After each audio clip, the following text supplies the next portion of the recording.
Olá pessoal, estamos aqui para mais uma videoaula e que nós vamos continuar falando da Lei Geral de Proteção de Dados. Dessa vez nós vamos começar alguns enfoques tratando de proteção de dados. Então vamos começar a entender algumas coisas.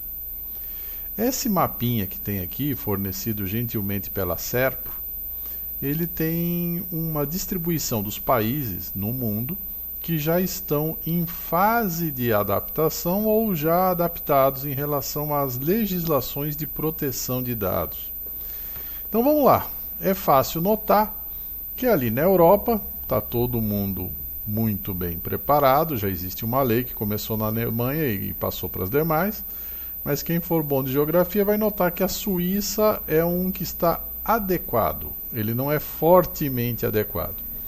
Quando você olha ali para os Estados Unidos e Canadá, você vê que está parcialmente adequado. E o que quer dizer isso, né? Quer dizer que nesses lugares as coisas estão realmente em ordem se comparado conosco, porém lá existem legislações estaduais. Então não é uma coisa que vai se implantar num país inteiro, como é o caso do Brasil. Lá posso ter um país que já esteja com tudo legalizado num estado e em outro não. Então isso vale para Canadá e Estados Unidos, né? E aí depois você vai ver quem já começou a criar uma autoridade nacional, que é o caso do México, Brasil, Colômbia, Peru. E você vai ver Austrália também, alguns países da África e uns poucos ali do leste da Europa, né? Incluindo Turquia. Quando você olha lá Argentina e Uruguai, você vê que eles estão adequados, né? Assim como Nova Zelândia, Japão, a própria Suíça, que eu acabei de dizer. E isso explica também por que a Argentina passou na nossa frente quando foi para a OCDE. Tá? Nada disso é por acaso, né? E quando você começa a olhar os países que têm assim, apenas uma lei sobre proteção de dados, como o próprio Código Civil nosso tem também. Você vai encontrar ali o Chile e o Paraguai. E aí você vai encontrar também, falando em América do Sul, você vai encontrar aqui países que não tem nada. E para variar, Bolívia, Equador, Venezuela, são países que não têm absolutamente nenhuma legislação, nada que proteja as pessoas que estejam com os dados disponíveis nesses lugares, né? Aí vamos olhar lá outras coisas como a Arábia Saudita, nós vamos olhar um monte de países na África. E o que quer dizer isso na prática, né? Isso quer dizer uma coisa só, que nesses países que não têm legislação nenhuma, é lá que vão colocar os servidores e os provedores, onde estarão os sites que vão fazer justamente o movimento da Deep Web, né? É lá que não vai ter problema nenhum se tiver algo instalado lá.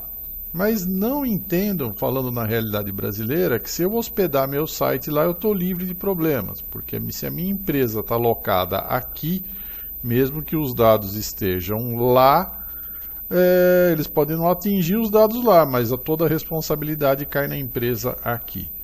E outra coisa importante de se levar em consideração é que se o seu negócio trata com fornecedores ou com empresas que têm negócios com esses países sem legislação, vocês podem estar preparados, porque o número de indenizações vai ser grande vindo desse lado, principalmente para quem trabalha com seguros, transporte e outras coisas mais. Então é uma correia que vai pegar todo mundo, tem que tomar cuidado. E aí vamos começar a falar da parte bem prática, né? Bom, tá legal, já sei todos os problemas que isso pode me causar e como é que eu vou me proteger. Bom, existem 5 pontos necessários que você tem que estar prevenido. Bom, e está por ordem de necessidade.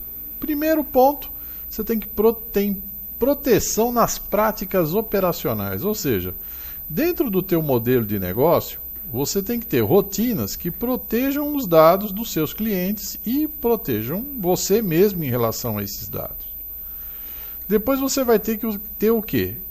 O local onde você armazena esses dados e eu estou falando até de papel, tá? Hoje é lógico, isso é quase inviável falar, mas tem muita coisa feita em papel. Então, mesmo papel ou dados, se vai ser um servidor interno, se vai ser um servidor externo, isso tem que ser muito bem mensurado e protegido. A outra coisa é a comunicação entre as suas máquinas, a sua estação e esses provedores que devem estar em locais protegidos. E esse caminho de ligação também tem que estar protegido. Outra coisa, já num outro patamar, é a proteção jurídica. Por quê? Porque se houver algum problema, você vai precisar de serviço de advocacia para proteger o seu negócio, sim. E por último, é uma proteção indenizatória, ou seja, se você perder em alguma coisa dos seus advogados, você não pode quebrar. Você vai ter que ter um seguro ou seguros que indenizem essas partes que foram afetadas. E quando a gente começa a pensar na primeira, que é a proteção nas práticas operacionais, a gente tem que começar a pensar também em quê? Em como colocar isso de um modelo lógico, prático e sequencial. Então vamos lá. Primeira coisa, você vai ter que ter um aval desse teu cliente dizendo que você pode ter aqueles dados. Parece extremamente óbvio, porque se ele está fazendo um seguro na sua corretora ou se ele está montando uma ordem de serviço para fazer um conserto de um veículo, é claro que essa pessoa está dizendo, sim, faça.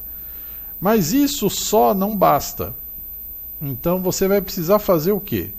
Criar um modo, um meio, pode ser papel, pode ser eletronicamente, que tem muito mais a ver com os dias de hoje, em que tenha o quê? O aval dessa pessoa. E nisso você vai colocar lá quais dados você vai armazenar, nome, endereço, CPF, RG, o que for, liste isso.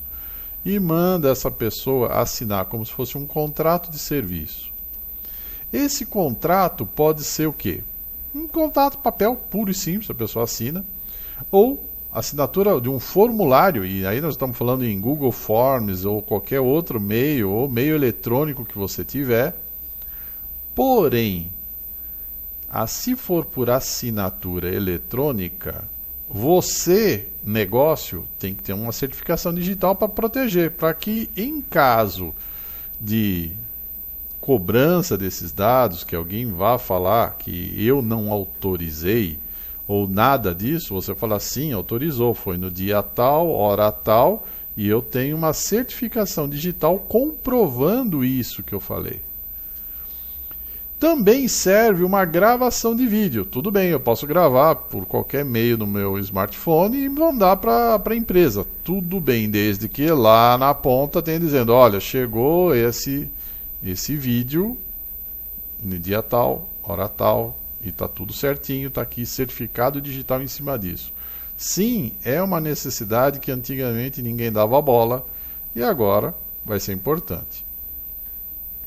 Outra coisa que a gente tem que pensar, né, depois que você fez esse acordo em que a pessoa mandou fazer, é como é que isso tem que ser uma rotina frequente dentro do seu negócio. Você não pode deixar para depois, tem que ser sempre assim.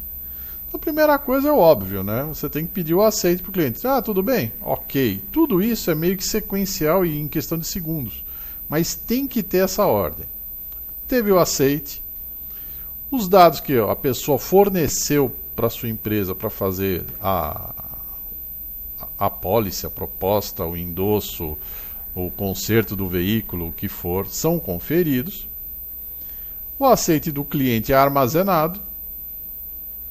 A operação é iniciada. Beleza, vou mandar para o meu multicálculo para fazer uma proposta. Ou eu vou fazer eu mesmo a proposta. Ou vou mandar que se inicie o orçamento para fazer a ordem de serviço.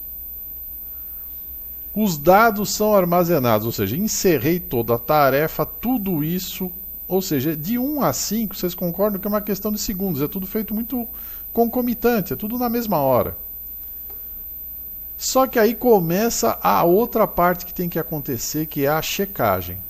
Se você tem muita produção diária de serviço, ou até não é tanto assim, então você tem que mensurar isso mensalmente, você tem que checar se aquilo que foi feito tem um aceite. Ou seja, se eu gerei 100 propostas, eu tenho que ter 100 aceites. Se eu tenho 100 orçamentos, eu tenho que ter 100 aceites de orçamento. Não necessariamente porque é uma pergunta apenas, que você não precisa de tantos dados, mas no caso de uma ordem de serviço em que há uma execução, compra, checagem e pagamento, sim, para cada OS você vai ter que ter um aceite. Depois você tem que simplesmente checar esses dados como se fosse um cliente, simulando o cliente. Por quê? Porque o cliente, nessa Lei Geral de Proteção de Dados, ele tem o direito de checar a qualquer momento os dados que você falou que estão armazenados. Então ele pode fazer isso. E pior, ele pode chegar a qualquer momento e falar, olha, exclua todos esses dados. E por ser liberalidade que está a favor do cliente, acaba trazendo um problema operacional bem grande para a empresa. Falei, mas peraí, quando o senhor fizer alguma checagem, eu não tenho nem como saber se o senhor é cliente. Falei, não, você vai ter meu nome aqui dizendo que eu sou seu cliente, mas não vai ter meu endereço, não vai ter meu telefone, não vai ter nada. Sim, é uma liberalidade dele. Ele pode fazer isso. Então você tem que checar isso, se isso está acontecendo e tem essa possibilidade. E por fim, você tem que checar a segurança dos aceites. Por quê? Porque seja lá em papel, seja lá em dado, você tem que ter a checagem. Bom, ao longo desse mês eu fiz 1.200 propostas, eu tenho que ter 1.200 aceites. Deixa eu checar se eu tenho esses 1.200 aceites. E tem que consultar eles. Isso tem que estar frequente, é uma rotina frequente, não pode deixar. No caso ainda, por exemplo, de quem trabalha com notas fiscais eletrônicas, se você está guardando todos aqueles retornos da Secretaria da Fazenda, você também tem que checar se todas as notas que emitiu ainda estão bem gravadas. Por quê? Porque a qualquer momento o cliente pode pedir a nota de novo e você vai ter que fornecer.